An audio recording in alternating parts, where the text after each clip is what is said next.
And I'm Newfie. Welcome to our channel. We're just here to do reviews, chit chat, talk shit, have some fun. So if you like what we do, please subscribe, comment, give us a thumbs up. anything you can do to help grow our little channel. Really appreciate it. So I know we're putting some random videos out. We haven't quite probably found exactly what we want to do, but we're having fun. And I think life's just about enjoying, having fun, and if one person watches and enjoys it, then that's great. We're enjoying it. Well, that's right. We're enjoying making these videos. Yeah. So today we're going to talk about our homeland and story time.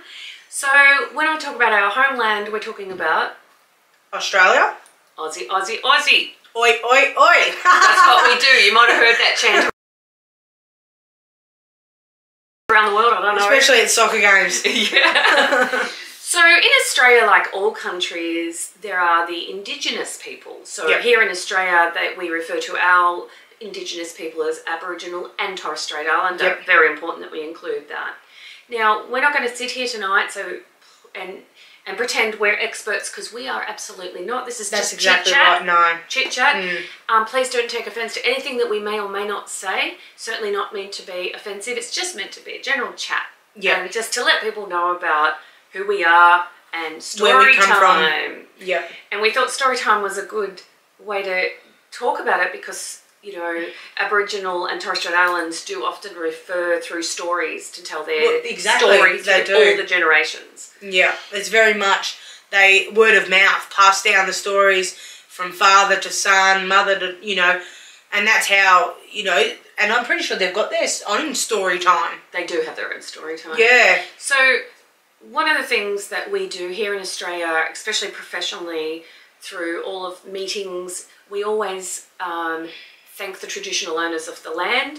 You'll hear it in politicians. If you're ever in Australia at a business meeting, you'll certainly hear that we pay our respects to the elders, past and present and emerging. Yeah, and so, they do often say to the people of where we are, and I know, you know, one of them is the Wurundjeri people, and I'm pretty sure that's in our sort of area of regional Victoria. We may not have said that right, so apologies if we had, but we're trying. Yeah. So the other thing that we want to talk about before we get into story time is just around what Aboriginal and Torres Strait Islander means, because I think what people, you know, think is the traditional photos that you see of your Indigenous people, and you see dark skin and you see, you know, dark hair, etc., and you associate a visual.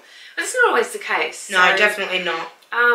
Some people are quite, especially as the generations go on, and you know, you might have a white person in that. But you definitely get people that come in all different colours, all different colours of skin. Eye colours. Me, myself, I am actually of Aboriginal and Torres Strait Islander descent. So my grandmother is Torres Strait Islander. I am quite white. I have blonde hair and green eyes. So, but my mother will say, you know, and I'm sorry if this is offensive, but this is what we say in my family. It's like tea. Just because you put milk in it, it's still tea. Well, that's right. So that's what I am, and I'm proud of it. And I don't care when people look at me and go, but you're white. Yeah. I'm just like, well, you're ignorant. What do you want me to do about it? Well, exactly. So, you know, it's sort of right. Like, what do you want me to say? You know, everybody's a mixed something these days. Well, I shouldn't say everybody, most people. So anyway. Yeah. We just wanted to have a chat today because, funny, I was out on the weekend and I was thinking about doing a funny one, which we will do, and getting on YouTube and reading a book and see what Laura's reaction to that book is. Kids' books, of course. But I found, which I read to my son, who I don't think enjoyed it, but I found a book called Finding Our Heart. And it's actually about the Aboriginal Torres Strait Islander and I guess a little story of how to talk to kids. But it's not just if you are of descent. It's just for all Australians. Well, all Australians could read this book to their kids. Well, and realistically, you know, this is part of our history. Of course it is. You know, our First Nations people. Like, this is part of our history. Yeah. And, you know, and these are topics that should be talked about for younger people, so they do understand the history of Australia or the history of any country with Indigenous Indigenous people. You absolutely should know about your history. I don't think it's taught enough here, and I think it should be. Yeah. But this book's written by somebody called Thomas Mayo. I'm sorry if I pronounced that wrong. But it's really cool. It's actually a really cool book. So I'm not going to read the whole lot, but I'm going to read a few bits to Loz. And this is also illustrated by Blak Douglas. And Blak Douglas has actually recently, in the last couple of weeks, has just won the Archibald 2022. Congratulations. So, you know, so this is done by a famous Indigenous artist of Australia. Yeah. So, Laura's hasn't seen the inside of this book yet. No, I haven't yet. But it's pretty damn cool. When I said I read it to my son, I have a son that's autistic. Yep. And he doesn't really appreciate me saying too many words around him, so he did not really enjoy it. So then I read it to my mum. So let me read a little bit to Loz and see her reaction. We live in a big, beautiful country. It's like being kids. Here's story time. Which I love a good story time. Ginormous, it is, isn't it? It is. And we come from many parts of the world. Hence what we were talking about earlier. Together our nation is called Australia. And then it shows all the different flags. How cute! How cute is this book? I actually love the smell of new books. Oh, fresh paper. Yeah. Ink. So I'll read this bit because I think this is important. Before this place was called Australia, we, Aboriginal and Torres Strait Islander people, were here for thousands and thousands of years. And then it's got a little picture of Australia and obviously, you know, illustrated Aboriginal and Torres Strait Islander people. But this part is cool for adults because it talks about, and I'll just show Loz, all of the different places that Australia and Aboriginal words, what it was called traditionally. Oh, wow. Super cool, right? There must be over 100 different, what would you call them? Communities? Yeah. Tribes. Yeah, tribes? Yeah, or actually, we call it mob. I know it might sound funny, so my family in my mob, but anyway. That's so, I didn't realise, like, I knew that there was a lot of tribes and a lot of communities and a lot of areas, but I didn't realise it was like that big, that many. Yeah, it's pretty cool. So, not that you have to see all of this in detail, and I hope you can, but when we talk about Torres Strait Island, at the top of Queensland here in Australia, the Thursday Island is where my grandmother comes from, but up here above Queensland is basically the Torres Strait Islands, where what my mum would refer to herself as an islander. So I hope that makes sense. So this book, without me reading through it, but it's super cool, basically talks about that they sang and we danced and we worked and we shared, and they were oldest living culture on the planet, in actual fact. So then they talk about when Captain Cook arrived. So it's not derogative, it just talks about when Captain Cook arrived and what actually happened, the truth. It just talks about how here it says our way of life changed. You know, it's just sharing, I suppose. That's what I can tell. They were treated badly and ignored, and that's the history. We know that to be true. Yep. And then it talks about, as the time goes on, about protesting and trying to fan the nation's heart. And this is the bit I like about the book. So it talks about, we showed the Prime Minister how to find the heart of the nation, and we started with the truth.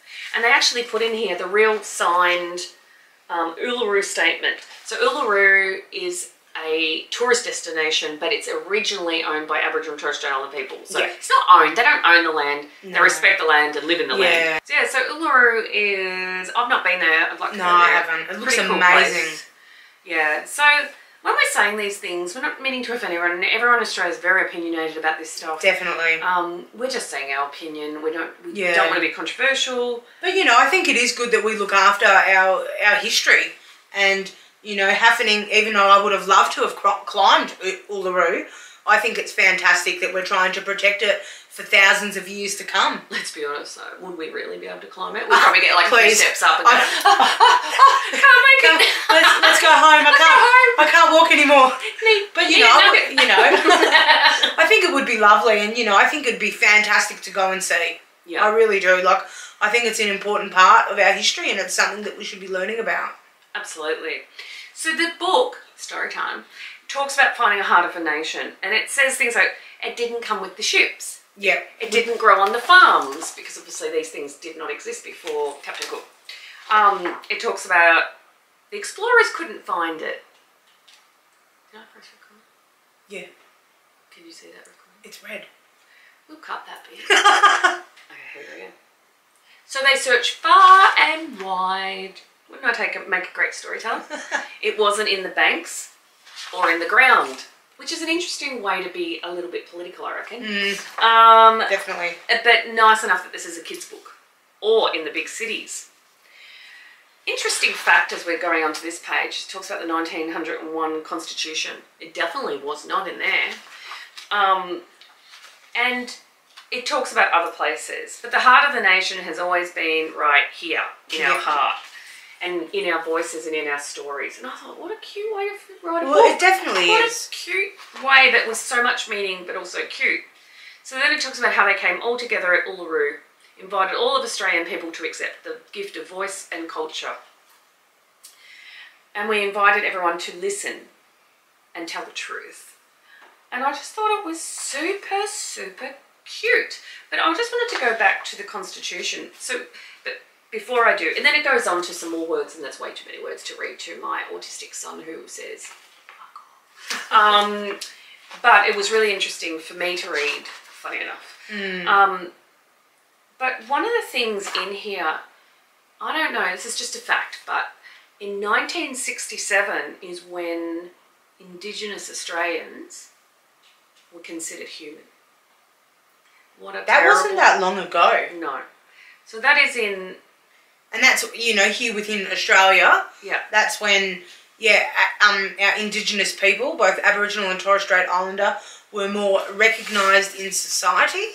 So they were called, I think, this may not be exact, but like part of the fauna, part of the, you know. So basically there was some rules back in the day, or some, you know, things written that if you found an Aboriginal or Torres Strait Islander on the other side of the road hurt, maybe it's a car accident, whatever, you could drop them off to a local vet. And so it's really disgusting to think that it's only in the late 60s that was changed.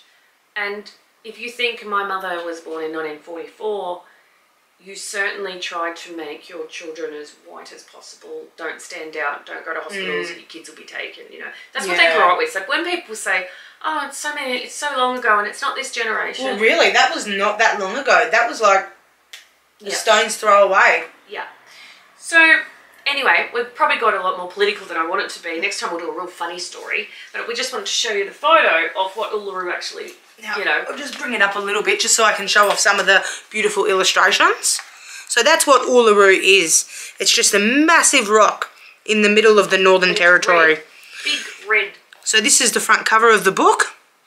And I'll just quickly show some of the artwork, just because it absolutely is beautiful.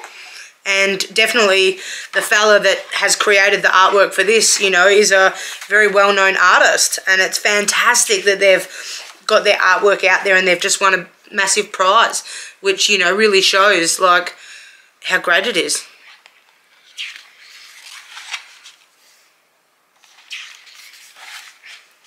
I really like what it's called. I like the Finding Our Heart. Yeah, I think that message is fantastic in it. I mean, this book is all about the Uluru Statement. So if anybody wants to buy this book or look it up, look up the Uluru Statement to learn more. So if you want to buy it, here, I'll just put it right up here. But it's by Thomas Mayer. Finding Our Heart. So again, I actually just thought it would be interesting just to have a look at a book, do something different, talk about Australia a little bit. We didn't probably mean to get so serious, but next time we'll do a funny one. But just out of curiosity, today Lauren's wearing something that's very Aboriginal and Torres Strait Islander. So just stand up and turn around, Lauren. Turn around. And, yep, let that zoom in. I'll hide my face. Yep. That's it. Yeah, that's it. Turn it back around. So we just thought we'd show you that as well. Yeah, so this was a jumper gifted to me from Newfie's mother. What does it actually say on it? Custodian. Custodians of the land, I would say. Oh, it's definitely but fantastic it's super quality. Cute. I really nice like all the colours. I like all the dot paintings, and we might show you that on another video. But the colours they're very natural. They're very much Australian, outdoor, earth. Yeah, yeah. I just thought it was such a fun book. I mean, the other thing that we probably will do on another one, if you enjoy this sort of content, let us know. I mean, we're just doing it for fun and a bit of information. But also, next time we might read a book It's an old book, but gee, it's funny when you've got a few drinks on board, and it's called The Wonky Donkey. So look out for The Wonky Donkey if you've stayed this long. We promise that will be funny. There's nothing serious in The Wonky Donkey. But, you know, and I think that it's fantastic that we have a book made for children. And made for our own country. With such a topic that, you know, it should be spoken about more, and so people just understand more. Yeah. You know, understanding for our fellow Australians. Yep, for all of us. So, you know, Loz is obviously not of Indigenous heritage whatsoever. No, I'm not, no. But that doesn't mean that we, as one country now, as we have been for hundreds of years, can't respect the past regardless of what it is. Oh, well, that's right, really. You know. And all get along. But I just loved the book. I just thought it was so cute. So cute. I just think it's got such a nice, nice message. It definitely is. It's definitely a great message. Yeah. So I hope you liked today's video. Our little story time. Story time. Let us know what you think. If you like our content, please like, subscribe, comment, thumbs up. That would be fantastic. Thank you very much. Appreciate you for watching. Thanks, guys. Bye. Bye.